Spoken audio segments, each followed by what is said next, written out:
Hey, what's up tutu, j'espère que vous allez bien. On se retrouve aujourd'hui pour une toute nouvelle vidéo. Nous allons parler du Chapeauté 2. J'avais envie de faire cette critique malgré le fait que le film est sorti il y a déjà de cela un mois et demi. Si je me trompe pas, j'ai mon ordi sous les yeux, mais je crois qu'il était sorti début du mois de décembre. Je crois que c'est ça, ouais, le 7 décembre 2022, donc il était sorti une semaine avant le Avatar 2, et c'est vrai que ce film était plutôt intéressant. Alors pourquoi j'ai pas vu le film? Tout simplement parce que j'ai pas vu le Chapeauté 1 malheureusement. Alors je sais pas pourquoi je n'ai pas vu, sachant que j'aime énormément la licence de Shrek, et c'est vrai que ce personnage un petit peu spin-off à part entière qui a son propre film, je sais pas pourquoi je l'ai pas vu à la période où il était sorti. Alors soit il est peut-être sorti trop tardivement, je sais plus à quelle date il était sorti. Le premier, il était sorti, il me semble, en 2011.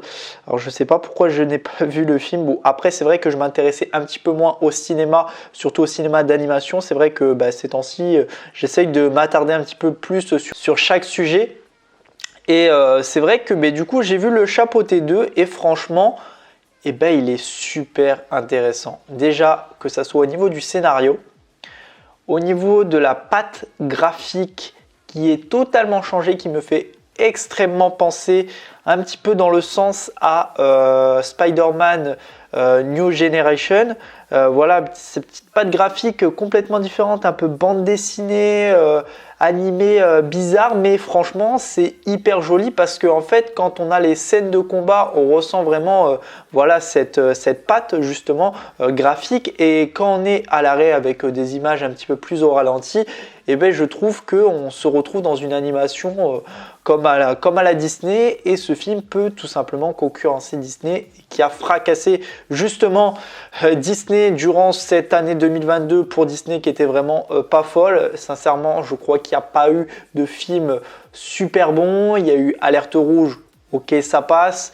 Buzz l'éclair, je l'ai toujours pas vu, mais je pense pas que ça va être d'une excellence.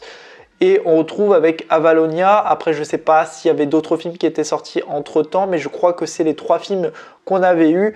Donc à part ça, c'est vrai que Disney était un petit peu sur le bas avec cette nouvelle sortie du Chapeauté 2. Et voilà, en fait, le scénario raconte l'histoire du Chapeauté qui se retrouve à avoir plus qu'une vie avant de mourir, sachant que le Chapeauté a 9 vies. Et il a usé ses 8 vies, et j'aime bien le fait qu'on présente comment il a utilisé ces 8 vies. Franchement, j'ai trouvé ça plutôt beau de la façon dont l'histoire se raconte. Et il doit tout simplement trouver l'étoile qui pourrait lui permettre de faire un vœu. Et ce vœu, de choisir de récupérer ses vies. Donc il va partir dans une aventure périlleuse accompagné de Kitty et un adorable petit chien qui est tout simplement abandonné, qui se retrouve dans un refuge pour chats, qui en fait il s'est tout simplement déguisé en chat pour être accueilli dans cette famille. Donc on ressent un petit peu le chien un peu abandonné, et j'aime vraiment ce personnage qui est plus qu'attachant dans l'histoire du film et qui fait beaucoup aussi pour le film. Et franchement, ce personnage est plutôt intéressant. Ensuite, un autre personnage intéressant, et je crois pour ma part que c'est le personnage qui est le plus... on va dire qui m'a le plus traumatisé en termes d'animation, c'est-à-dire le grand méchant loup qui représente la mort dans le film. Avec déjà son sifflement qui me fait hérisser les poils tellement que je suis pris quand je vois ce personnage. Il représente pleinement la mort, il est grand, il est sombre, il a les yeux rouges, donc franchement avec ce ton on sait qu'il représente la mort, et qu'à chaque fois que le Chapeauté croise sa route, lui aussi il a les poils qui s'hérissent, et il est tout simplement pourchassé par sa seule et dernière chance de survivre. Et franchement dans le film, avec cette façon dont on apporte la mort en version animée, qui, il faut dire, c'est un film pour enfants, faut pas l'oublier, elle prend cette part un petit peu de conte de fées. Et j'aime bien comment on nous l'apporte dans le film parce que sincèrement c'est plutôt intéressant. Et franchement l'histoire a beaucoup de références aussi à tout ce qui est film Disney. Par exemple on a énormément de références à Blanche-Neige, il me semble. Enfin on a une référence à Blanche-Neige je crois à un moment, une référence à Cendrillon. On retrouve aussi des contes avec Boucle d'Or, Les Trois Ours. Enfin, il y a beaucoup de choses qui prouvent l'amour incandescent, on va dire, de DreamWorks pour Disney, en y mettant les fameux films référencés par les studios de Disney.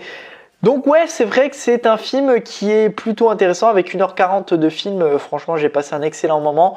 Je me suis pas ennuyé, l'histoire est prenante, les personnages sont attachants et ça conclut une parfaite fin pour le chapeauté, du moins pour son spin-off, parce que tout simplement avec le fait que le titre soit La Dernière Quête, je pense que c'est le dernier opus qu'on pourrait avoir du chapeauté, mais qui tease entre autres une suite potentielle de Shrek 5 avec cette fin que je ne spoilerai tout simplement pas, car j'ai envie de faire une vidéo à part entière pour parler de Shrek 5 avec ce fameux tease à la fin.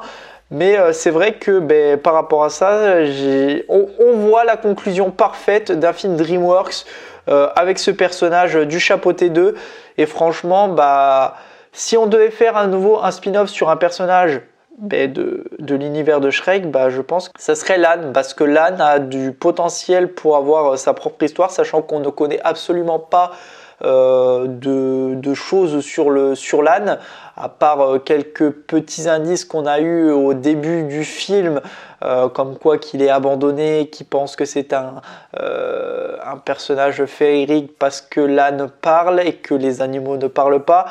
Mais à part ça, on n'a aucune information concernant celui-ci. Et franchement, ça serait plutôt cool de l'adapter en film parce qu'il y a du potentiel par rapport à lui. Et je pense qu'on pourrait y faire de grandes choses de la part de chez DreamWorks. Et ça pourrait élargir, on va dire, une suite un peu plus profonde à l'univers de Shrek. Et franchement, ça serait plutôt cool. Enfin voilà pour tout ce que j'avais à dire concernant le Chapeauté 2. Dites-moi vous, qu'est-ce que vous en avez pensé sur ce deuxième opus qui est ma foi vraiment excellent. J'ai passé un super moment avec de l'amour, de l'action, de l'image complètement changée, des personnages hyper forts. Franchement, surtout ça et le fait qu'on tease Shrek 5, on va dire entre guillemets, sur cette fin qui est vachement cool. Enfin voilà, dites-moi tout ça dans les commentaires, qu'est-ce que vous en avez pensé? Ça m'intéresse énormément de savoir. Vous retrouverez très prochainement une vidéo concernant la suite potentielle de Shrek 5. N'hésitez pas en tout cas de liker la vidéo, la commenter et surtout vous abonner. On se retrouve très prochainement pour une toute nouvelle vidéo. Allez, salut tout le monde, peace!